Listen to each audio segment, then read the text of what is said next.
Y estamos grabando. Muy buenos días, niños. Niñas, sé que algunos no pudieron conectarse hoy día, así que les vamos a dejar este videito grabado para que puedan estudiar también y se puedan preparar para la prueba de la próxima semana, que viene bastante fácil para la gente que se haya leído el libro, y hoy día además vamos a solucionar la mayor cantidad de dudas que existan, así que vamos con todo para adelante. Jin, ¿cómo está, don Jin? Lo saludo con harto cariño, qué gusto tenerlo por acá. Y bueno, como dijimos que iba a empezar a las 1:35. A la 1:35 habremos de comenzar. Ya son las 1:35, así que comenzaremos. Vamos a compartir la pantalla. Primero que todo, mis niñas y niños, me gustaría saber eh, cuál es su perspectiva, cómo han visto la lectura de este texto. Me gustaría que me ayudasen un poquito con eso primero para ver los primeros conceptos. ¿Qué le gustaría compartir? ¿Cómo se ha sentido con la lectura? ¿Qué elementos ha visto? Etcétera. No se peleen.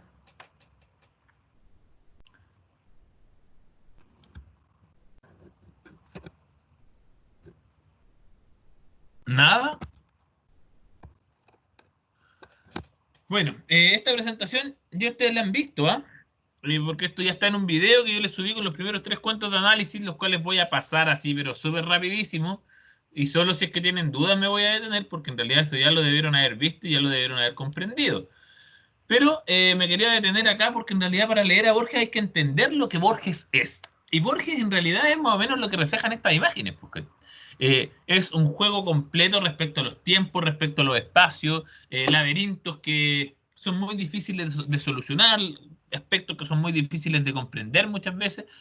¿Pero qué? Porque es un autor que desafía a los lectores. No es un autor que nosotros podamos leer para relajarnos un ratito, sino que es un autor que requiere mucho pensamiento y mucho proceso de información, mucho procesamiento de información. Tienen que saber buscar, tienen que buscar referencias, porque en realidad Borges tiene algunas dificultades de ese tipo, ¿sí?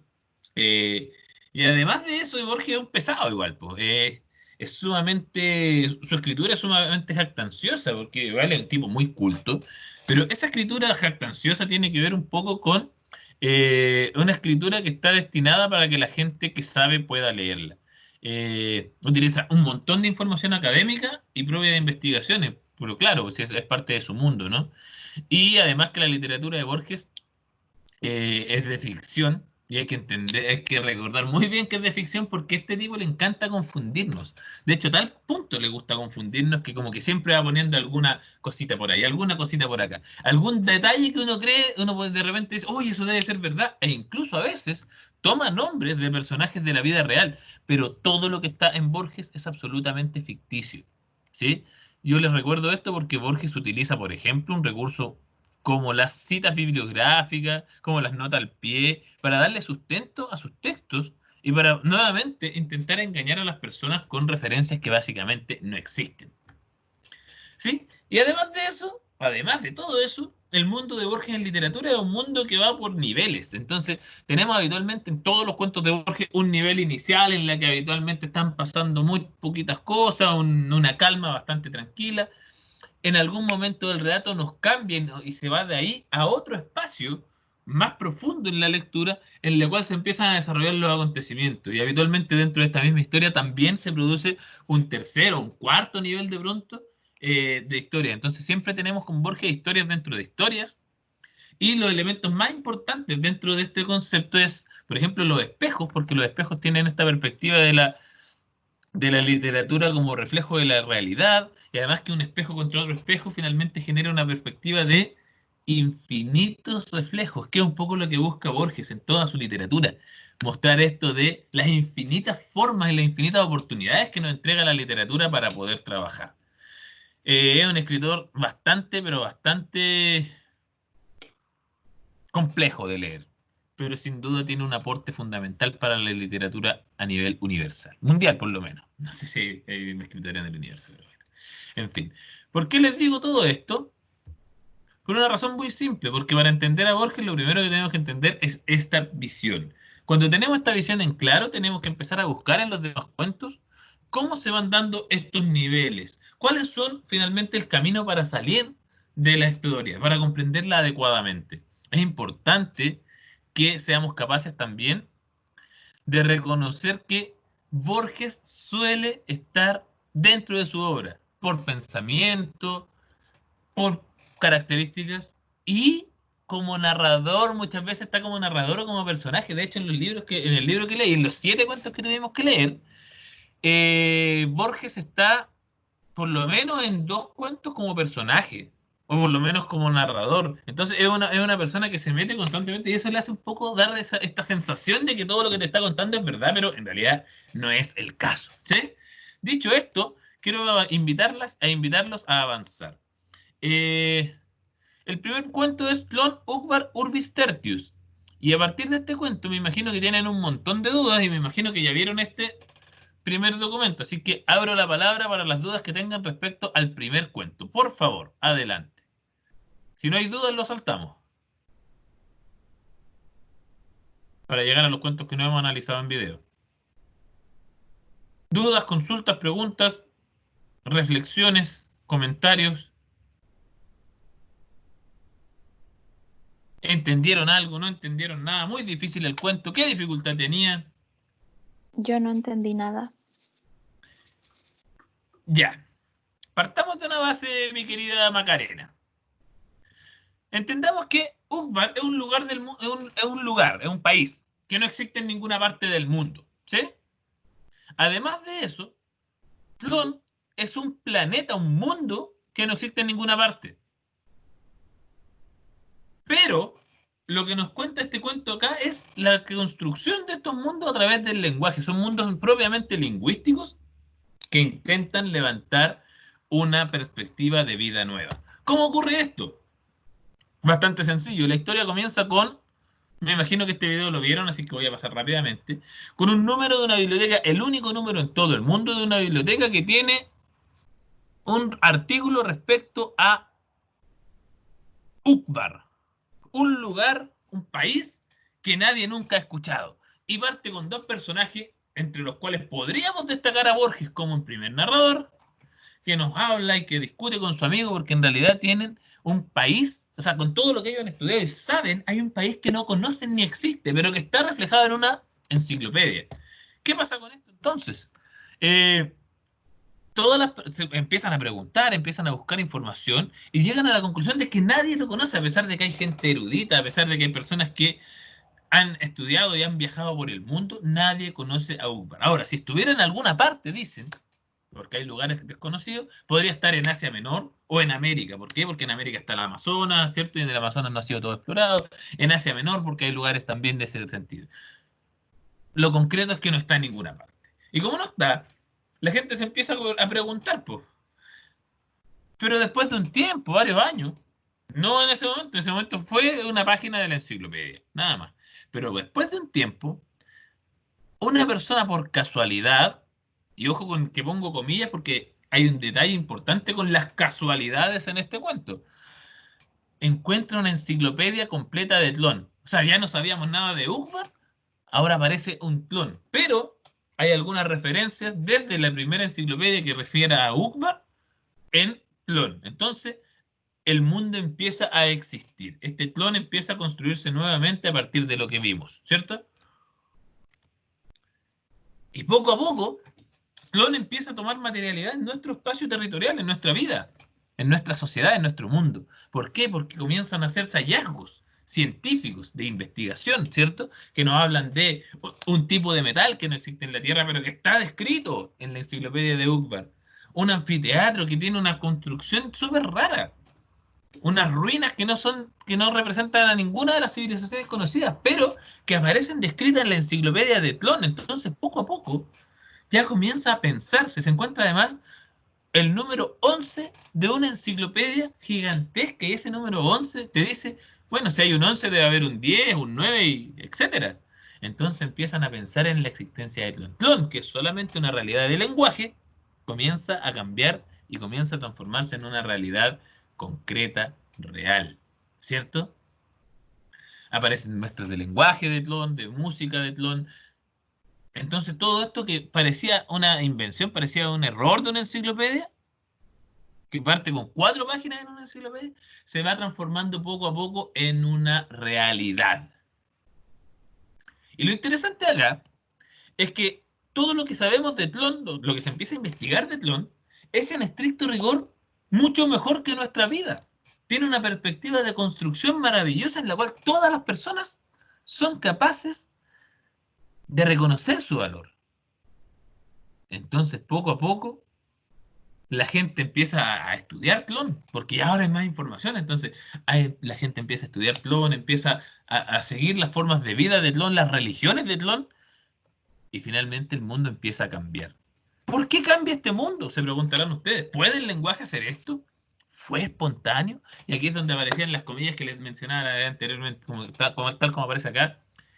Algunos hallazgos accidentales, ¿cierto? Pero no son accidentales. ¿Por qué?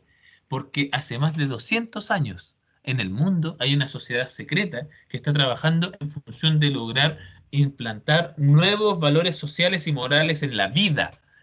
Entonces, ¿qué pasa? Estas personas comenzaron a poco a poco soltar detalles, elementos, incorporar, entregar información para que la gente empiece a pensar en Tlön, empiece a valorar Tlön y ya de pronto Tlön se transforma en un fenómeno que todos empiezan a seguir. Por lo tanto, en los colegios se empieza a estudiar Tlön, después empezamos a aprender los idiomas de Tlön. Todos los países espera esta sociedad secreta que desaparezcan en función de que todos seamos una gran sociedad clon unida a partir de patrones de la psicología, como se describe muy bien en el libro. Y el idioma clon empieza a reemplazar todos los idiomas del mundo. Y finalmente, una sociedad secreta, a través del uso lingüístico y de distintos elementos, porque son ellos finalmente los que hacen que encontremos ese metal precioso, son ellos los que pagan una cantidad enorme de dinero para construir las ruinas y enterrarlas para que después sean encontradas. Y finalmente esta sociedad secreta logra cambiar el mundo y establecer un nuevo orden mundial a través del lenguaje. Por eso, Tlön es tan importante. En palabras simples, es un cuento complejo, pero este es un ejemplo de lo que es el estilo de Borges, hartas referencias falsas, harta investigación, te transmite como la sensación de que todos estamos buscando las cosas que pasan en Tlön, pero que no están. Entonces es interesante cómo el lenguaje puede construir realidades y a partir de una teoría conspirativa contar cómo incluso podría cambiarse el mundo a través de estrategia y teniendo los recursos necesarios para hacerlo. Y ahí te queda la pregunta, entonces al final de terminar este cuento te queda la pregunta, ¿realmente existen organizaciones secretas que intentan controlar el mundo? ¿Son reales las teorías conspirativas que escuchamos constantemente? No lo sabemos, pero Borges quiere hacernos creer que sí, y en realidad yo encuentro que es súper convincente, porque el cuento está muy bien contado. Eso es Tlön, Ukvar Urbis Tertius. ¿Alguien tiene alguna duda o seguimos? Abra su micrófono nomás, yo no lo estoy viendo. No levante la manito, abra su micrófono y pregunte. ¿No? Entonces aquí, muy probablemente en Tlön Varur Visterti, ustedes van a tener preguntas del tipo cuáles son los factores que podemos ver o sea, cómo podemos relacionar la escritura de Borges con este cuento. Vamos a poder encontrar también preguntas como respecto a la organización secreta que está a cargo de todos los movimientos, etcétera. Tienen que siempre buscar los conceptos de Borges. ¿Cuáles son los conceptos de Borges? Referencias falsas. El lenguaje creando realidades, espejos y laberintos, el infinito. Siempre tienen que ir buscando esos conceptos dentro de todos los cuentos que tenemos que ver.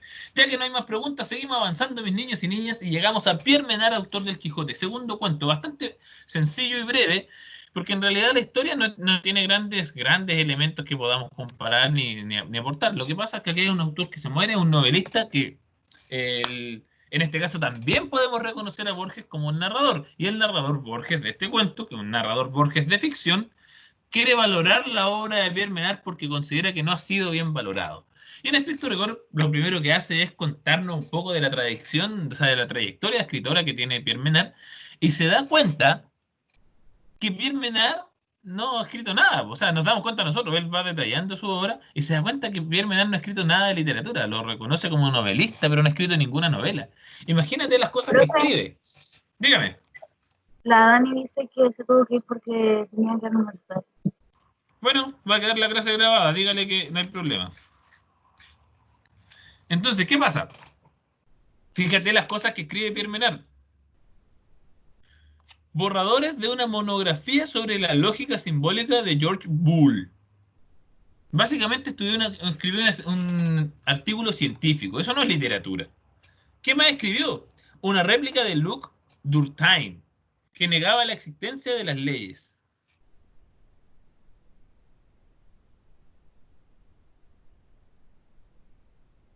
Pero en estricto rigor, nada de lo que escribió Pierre Menard es literatura. ¿Por qué? Porque en realidad Pierre Menard escribe tipos de texto no literarios. Pero aquí tenemos otra relación directa con la literatura de Borges, puesto que Borges valora la literatura desde una perspectiva no convencional y él propone que la escritura literaria rompa con los cánones y patrones que ya existen. Las estructuras que él conoce son absolutamente diferentes. De hecho, si ustedes leen a Borges, probablemente la escritura de Borges no la tenga ningún otro escritor en el mundo. Nadie más escribe como Borges excepto Borges.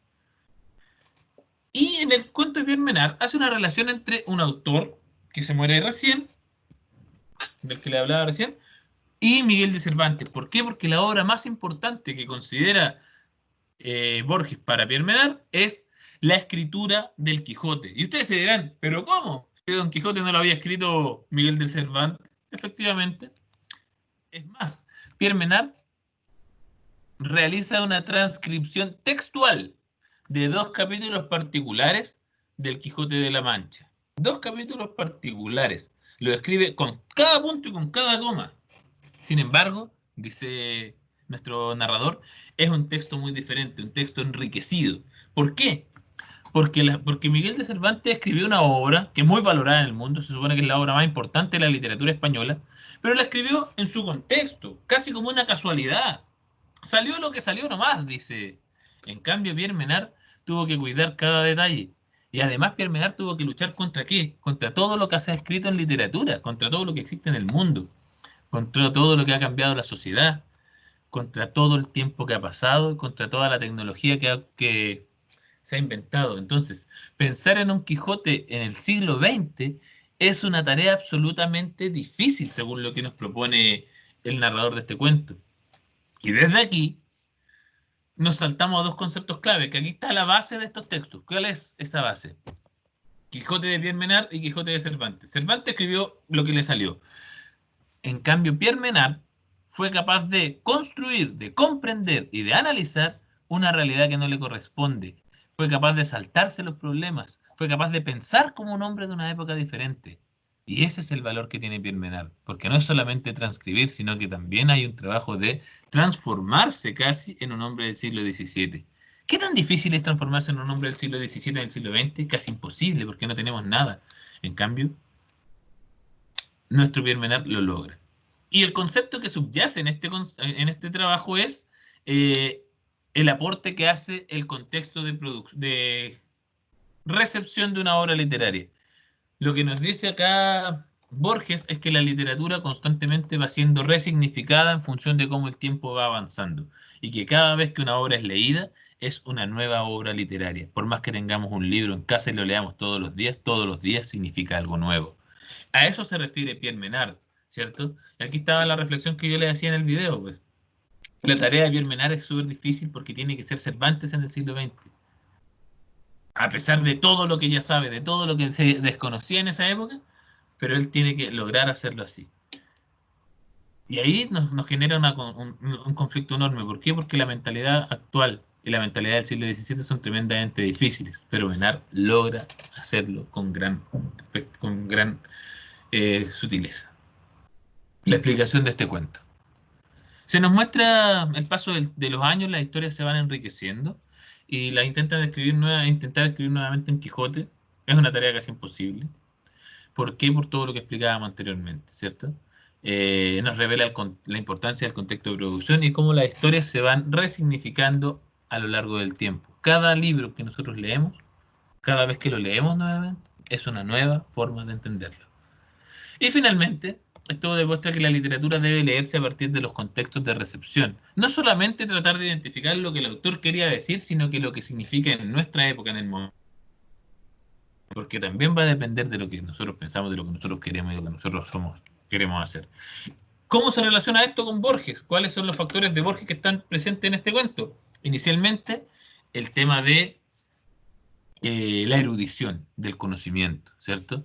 Por otro lado, el tema de la importancia del lenguaje como creación de mundos. Vamos tomando nota para que no se nos olvide que en la prueba no van a tener esto a mano. ¿Alguna pregunta respecto a Pierre Menel, autor del Quijote? Cualquier cosa que duden, yo les voy a explicar abiertamente todo lo que sea necesario, pero necesito que me pregunten cosas. Si no, no vamos a ver si... Dígame. Ya, es que es media tonta la pregunta, pero con respecto al libro, ficciones, entonces vamos a tener, o sea, igual hay que estudiar un poco como el contexto en el que está, el contexto histórico en el que está escrito el libro. No venía.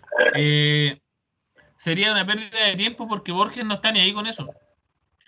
Ya. Lo que tienes que lograr comprender es que Borges no le interesa el contexto cuando fue escrito, sino que Borges tiene la perspectiva de que la obra cambia en función de la época en que es leído.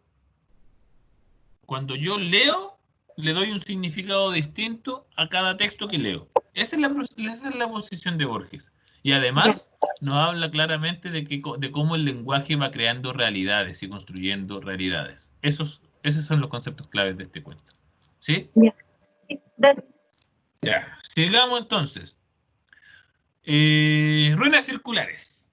Bueno, Ruinas circulares podríamos decir que es un cuento icónico de Borges. Toda persona que haya leído a Borges alguna vez puede hablar de ruinas circulares. No debería ser. Un hombre llega a las ruinas, a unas ruinas que están en llamas, llega desde el sur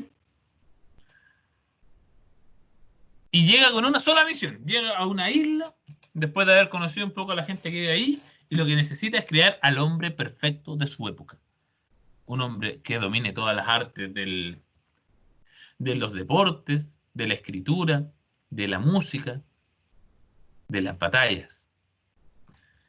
Y para hacer eso, en el primer intento, nuestro soñador llega, se sienta y se pone a dormir al tiro. Es una persona que controla absolutamente su sueño y empieza pensando a un mundo de personas, a muchas personas, y a las cuales les va enseñando y finalmente va seleccionando. Y se queda con un solo sujeto, que a él le parece que es el que responde, o que no solamente es una persona que escucha, sino que es crítico y tiene una perspectiva.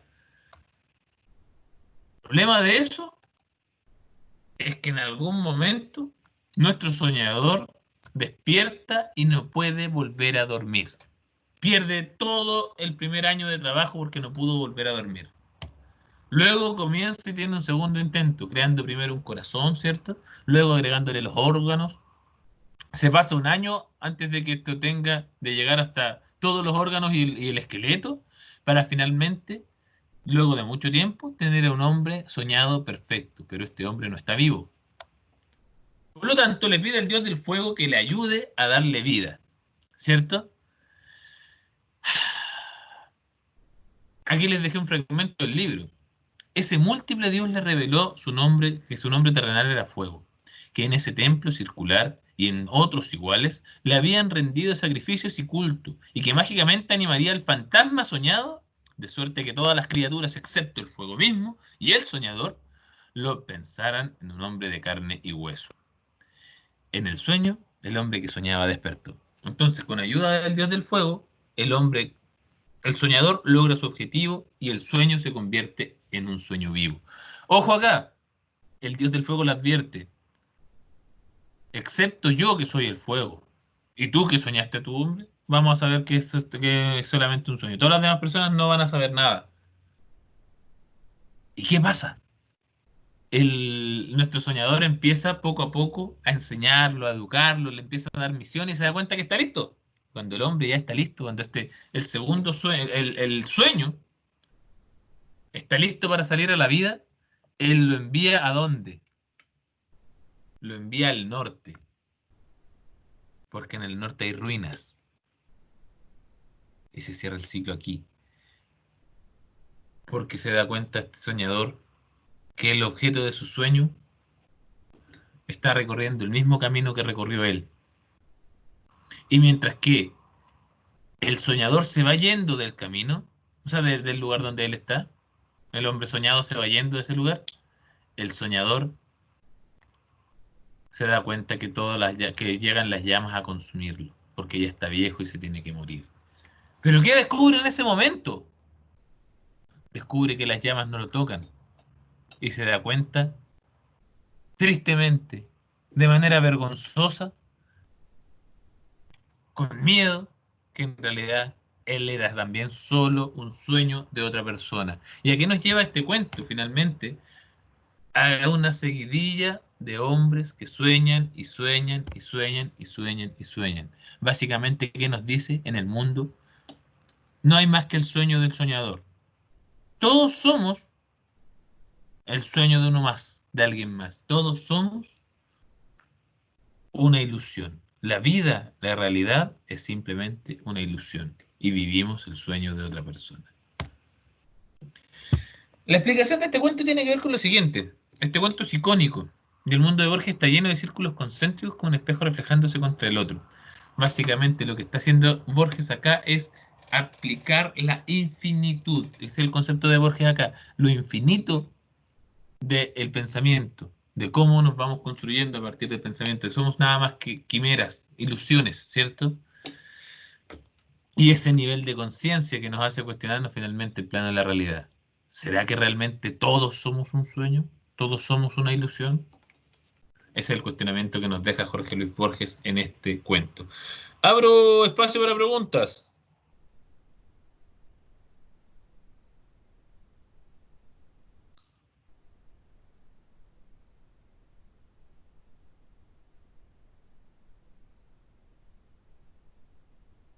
Abro espacio para preguntas. ¿Dudas? ¿Comentarios? ¿Alguien?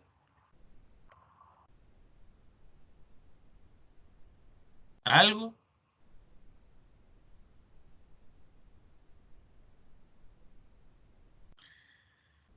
Seguimos. Ahora ya llegamos a los cuentos que no hemos revisado. El primero de ellos se llama La Lotería de Babilonia. Es una historia bien particular. En Babilonia nos habla un narrador, que evidentemente en este caso sí que no es Borges, y nos dice, bueno, yo soy un hombre cualquiera, y como todas las personas de Babilonia,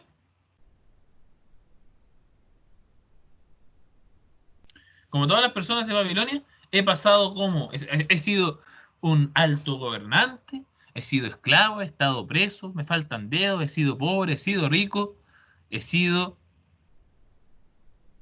de todo. ¿Por qué? Porque en este caso, la sociedad completa de Babilonia se rige por una sola cosa, que es la lotería.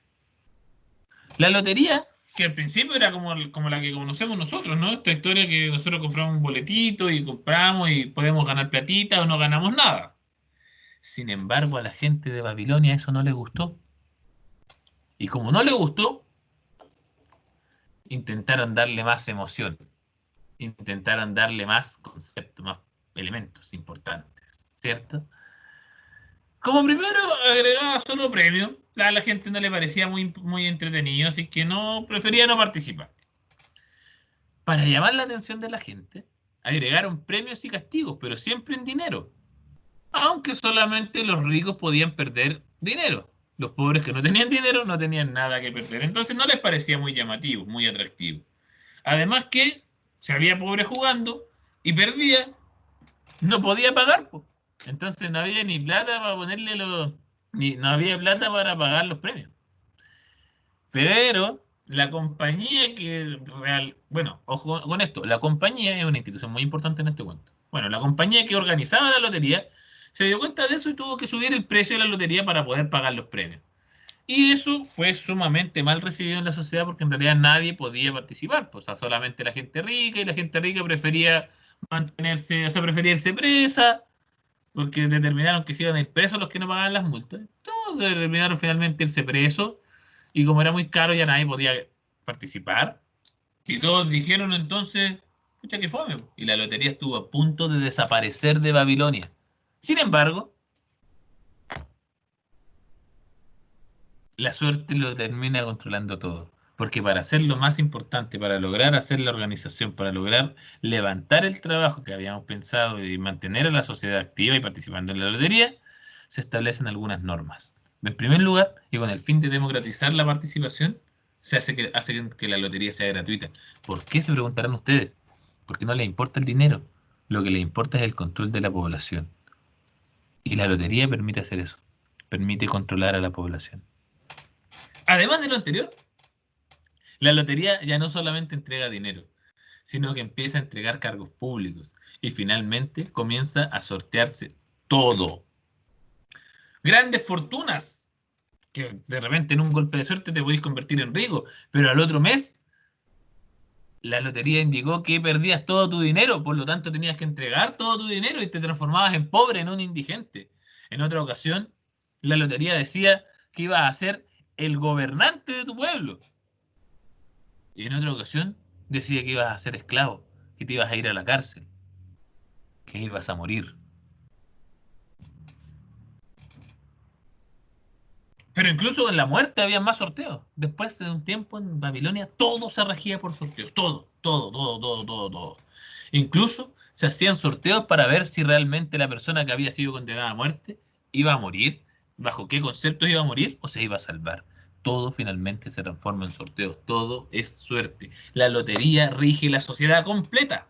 Completa, completa, completa. Y mira la imagen que puse acá. Me imagino que recuerdan la imagen que vimos anteriormente, ¿cierto? ¿Dónde la vimos? Aquí, en Clon Uqbar Urbis Tertius. Esta es una asociación que puede ser o puede no ser, ¿eh? Pero casualmente,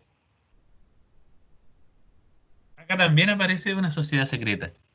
¿Por qué? Porque luego de un tiempo, la compañía que organizaba la lotería empieza a desaparecer. Ya nadie la ve, solo saben que hay lotería y todos juegan la lotería, pero nadie sabe quién la organiza.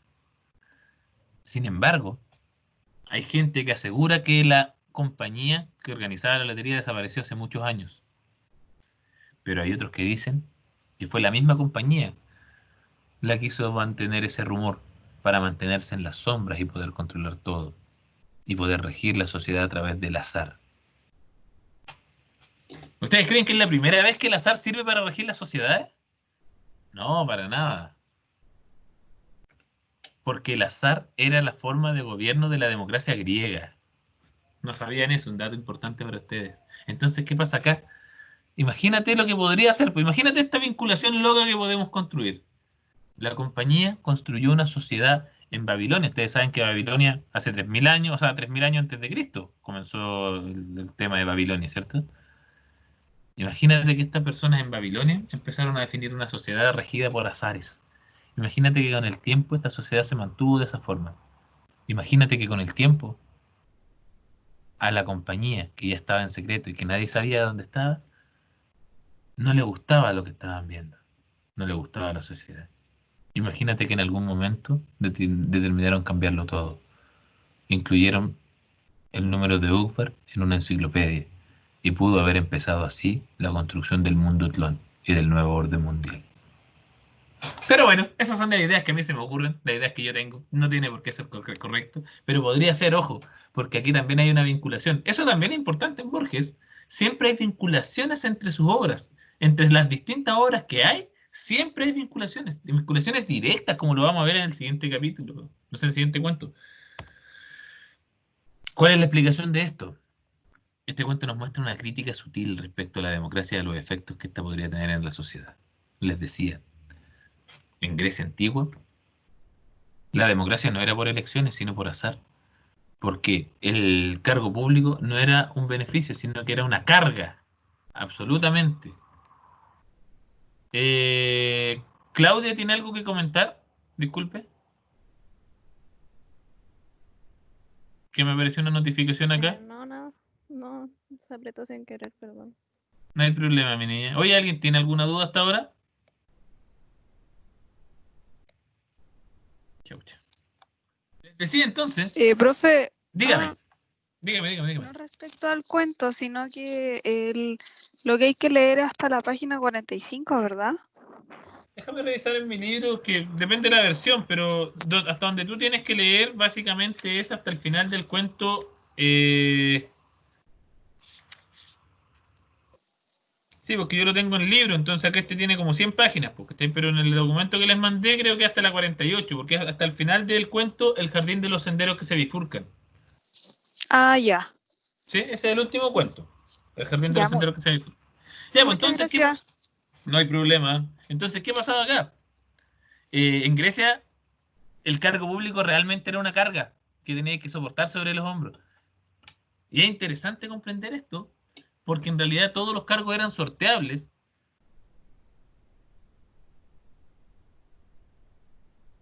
Todos los cargos, les decía que todos los cargos eran sorteables, y al mismo tiempo que eran sorteables, eran también una responsabilidad que no implicaba poder. Los representantes eran obligados a hacer lo que la gente quería, no lo que ellos querían para la gente. Por eso no había votaciones, por eso eran elecciones, y los cargos duraban un año nomás. Entonces, lo que hace Borges acá finalmente es realizar una crítica al sistema democrático como lo es realmente el sistema democrático, porque el sistema democrático es el que se aplicaba en Grecia. Lo que nosotros hoy día tenemos se llama sistema de gobiernos representativos y es absolutamente contrario a lo que es la democracia. Eso es verdad, lo vi en un video de YouTube. Yo estuve investigando a partir de ese video de YouTube, que fue el primer antecedente que tuve, estuve investigando, porque efectivamente la democracia tiene otro talante, pues, ¿cachai? Tiene otras formas de hacerse, y tiene que ver con esto del azar. La democracia tiene que ver con realmente el poder de la gente. En cambio, el gobierno representativo tiene que ver con que la gente cede su poder, entrega al otro, que en este caso, por ejemplo, si nosotros pensamos senadores y diputados, que ellos deciden. Ustedes no sé si vieron los debates esta semana y decían, no, es que yo pienso en la gente, pero que él piense en la gente y que haga lo que él piensa que a la gente le favorece, no es democracia. Eso se llama sistema de gobierno representativo. Hay un video en YouTube que lo explica muy bien, y si ustedes quieren profundizar pueden buscar muchos más antecedentes. Está en todas partes, eso no es cosa de ese youtuber, solamente ese youtuber lo hace más amigable para gente como de la edad, o en realidad para gente que no cacha tanto de esto y que le gusta interesarse en sistemas de política y gobierno. Pero bueno, ahí está el concepto de este cuento. El último cuento que vamos a analizar hoy día a partir de este formato, porque los otros dos quiero que lo hagamos a través de preguntas, y si no tienen preguntas no vamos a poder realizarlo, es el examen a la obra de Herbert Quine. Aquí hay un factor clave que yo estoy seguro que descubrieron. ¿Quiénes se leyeron este cuento? Hermoso. Para los que se lo leyeron y les dio vergüenza hablar, quiero que entiendan que Herbert Quine es un escritor, un novelista, pero también es un reflejo. Si nosotros analizamos la escritura y cómo se describe la escritura, es exactamente la forma en que escribe Borges. Borges es, en este caso, un analítico de su propia obra. Explica a través del ejemplo de Herbert Quine cómo éste escribe. Cómo empieza la historia es bastante sencillo. En la muerte de Herbert Quine, a partir de una pobre reseña necrológica aparecida en el periódico, el narrador de este cuento, que ojo es Jorge Luis Borges, analiza la obra del difunto autor, pero la analiza desde una perspectiva de casi de enojo. ¿Por qué? Porque compararon a Herbert Quine con Agatha Christie. En palabras simples, compararon a Borges con Agatha Christie. Y Agatha Christie es una escritora bastante buena, pero bastante lineal, bastante sencilla, bastante simple, que escribe literatura policial. En cambio, Herbert Quine es uno de estos autores del tipo Borges, de estos autores que intentan levantar a un lector astuto, a un lector interactivo, a un lector que no se queda con la primera lectura, porque es necesario y es absolutamente fundamental que Herbert Quine sea comprendido, y para que sea comprendido necesita una segunda lectura o una tercera o una cuarta, lo mismo que pasa con Borges. Como les decía, que se genera un reflejo, y aquí tenemos la figura del espejo. ¿Cómo el espejo aporta en Herbert Quine? La literatura reflejando la realidad, Herbert Quine reflejando a Borges. Borges es Herbert Quine. Y es el narrador de Herbert Quine. ¿Y sabe qué más? En el último fragmento nos comenta que él mismo ha tomado 2 cuentos de Herbert Quine y los ha incluido en su propio libro. ¿Cuáles son estos 2 cuentos? Ruinas circulares y El jardín de los senderos que se bifurcan. Porque particularmente esos 2 cuentos responden a la estructura de Herbert Quine. ¿Cuál es la estructura de Herbert Quine? Aparece en las páginas. Tiene un esquema, parte con una historia que se divide en 3 y cada una de las historias se va desarrollando. Cada una de esas historias se divide en 3 más y cada una de esas historias se divide en 3 más. Finalmente, en un libro de Herbert Quine, en un libro de Borges, encontramos muchas historias mezcladas, subsumidas unas bajo otras, parte de otro. Entonces Herbert Quine entrega una visión potente respecto a lo que es Borges. Te explica la forma en que Borges trabaja, explica la forma en que Borges escribe y te desafía. Leo un fragmento que seleccioné para ustedes. Este fragmento es clave para entender a Borges. Dice así. Está hablando de una de las obras, de la primera obra de Herbert Quine, y dice: hay un indescifrable asesinato en las páginas iniciales, una lenta discusión en las intermedias, una solución en las últimas. Ya aclarado el enigma, hay un párrafo largo y retrospectivo que contiene esta frase. Todos creyeron que el encuentro de los 2 jugadores de ajedrez había sido casual. Esta frase deja entender que la solución es errónea. El lector inquieto revisa los capítulos pertinentes y descubre otra solución, que es la verdadera. El lector de ese libro singular es más perspicaz que el detective. Y eso es lo que busca Borges. Borges no quiere que sus lectores entiendan a la primera. Lo que Borges quiere es que le den una vuelta adicional, que piensen las conclusiones que sacaron. De hecho, las mismas conclusiones que les di yo en este video son las correctas, son las finales. ¿Podemos tener alguna visión distinta a lo que se dijo? Entonces, la invitación que nos hace Borges a través de Herbert Quine es a comprender su propia literatura y a partir de su propio lenguaje, concepto de Borges, el lenguaje creando realidades, crea una figura propia para analizar su propia literatura. Otro ejemplo de Borges, el espejo reflejando la realidad a través de la literatura. La explicación del cuento es bastante sencilla. Nos muestra una especie de manual para comprender la escritura de Borges. Toda la explicación de la obra de Herbert Quine es al mismo tiempo la explicación de Borges, un genio incomprendido que no escribe para un lector ingenuo, sino para el lector inquieto, que intenta una y otra vez revisar la historia, encontrar detalles y dar con la perspectiva del autor. Eso es exactamente lo que se pide con Borges. Borges nos invita a trabajar así. Nos muestra incluso la estrategia de escritura y los niveles de realidad que proponen, que se desprenden incluso hasta el infinito. Hasta ahí lo que les quería contar. Quedan 2 cuentos que si tienen preguntas vamos a poder abordar, si no lo tienen que hacer solitos a partir de los elementos que vimos acá. Estos cuentos son La biblioteca de Babel y El jardín de los senderos que se bifurcan. Abro la palabra.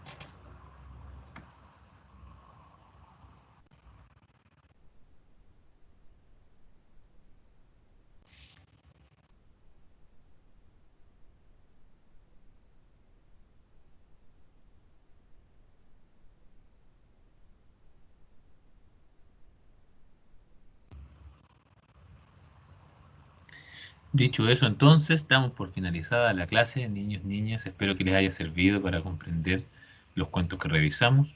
Les queda la misión de leerse el libro, evidentemente, para que puedan comprender lo que estamos trabajando y para que puedan trabajar adecuadamente en la evaluación que viene la próxima semana. El link está en el muro, por favor, inscríbanse. Si no se inscriben, mira, la evaluación implica la elección de 4 preguntas al azar de todos los cuentos. La evaluación que está pensada para la gente que no se inscriba es una evaluación escrita que incluye preguntas de todos los cuentos en formato de desarrollo, como lo hemos hecho siempre en clase. Les solicito que se inscriban, que estudien y les voy a dejar mi WhatsApp. Creo que varias personas lo tienen, pero les voy a dejar mi WhatsApp. Espero que no lo ocupen mucho, excepto para lo que les voy a decir, que es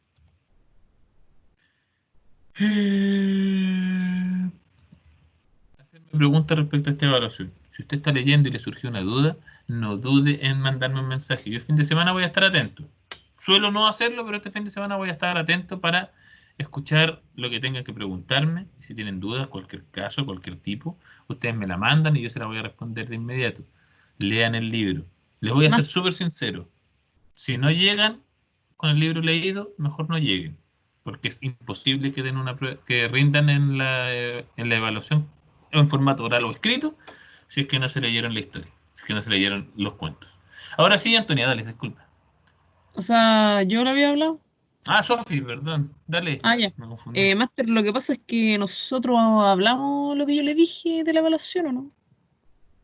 Pero dímelo no, pues, mi niña, si no hay problema. Ahora es Dímelo que no. me había... No, no, lo que le había comentado de que con mi grupo habíamos querido como dividir los cuentos para poder como responder mejor, porque por ejemplo yo así sinceramente no me la puedo, así como con tanta información. Entonces como para dar una prueba bien hecha, así como de que, bueno, quien sea que vaya a hablar de cualquier cuento, que lo hable bien y de que sepa lo que le preguntan, po. Porque si no como que quedaría un poco como ensalada la cuestión y yo se lo comenté y usted me dijo que sí, así que ya no hay vuelta atrás, tengo los WhatsApp. Y lo otro es que Sí, no hay problema, Vinicius. Lo importante, como te decía también en esos WhatsApp, es que, por ejemplo, si tú te lees dos cuentos, seas capaz de contarle a tus compañeros de qué se trata ese cuento. Es una estrategia, en ah, realidad claro, yo, un yo no máster. la recomiendo tanto, pero en estricto rigor funciona. En el contexto universitario se usa un montón porque tenéis que leer un montón también. ¿Cachai? Entonces, funciona. Lo importante es que eso implica la absoluta confianza en el trabajo de la otra persona. Ahora sí continúa, Sofía. No, lo otro es que le quería dar gracias por estas explicaciones que hizo, porque a mí se me hace muy difícil entender, como que prefiero que alguien me cuente y después leer algo. Como yo no me he leído en una cuestión, le voy a ser sincera aquí, no me he leído ni una cochina, pero ahora gracias a su clase voy a poder entender mejor y tener una idea previa.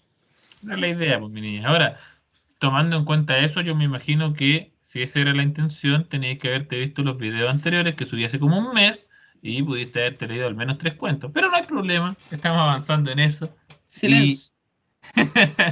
espero que les vaya súper bien. Niños, niñas, yo no tengo nada más que agregar. ¿Ustedes tienen algo que decir, preguntar o cualquier cosa? No, que la Sofía tiene razón, profe. Muchas gracias por la clase. Estuvo bien buena su explicación. De verdad, muchas gracias. No, Gracias a ti, Martín, por tus palabras elogiosas. Es bonito escucharlas. Ahora me tengo que ir a entrevistar a alguien más, así que las voy a dejar, los voy a dejar, o sea, yo me voy a salir de acá y voy a dejar la sala abierta igual, que si quieren quedar un ratito conversando, lo que quieran, Hay que ir a pero vamos a almorzar. detener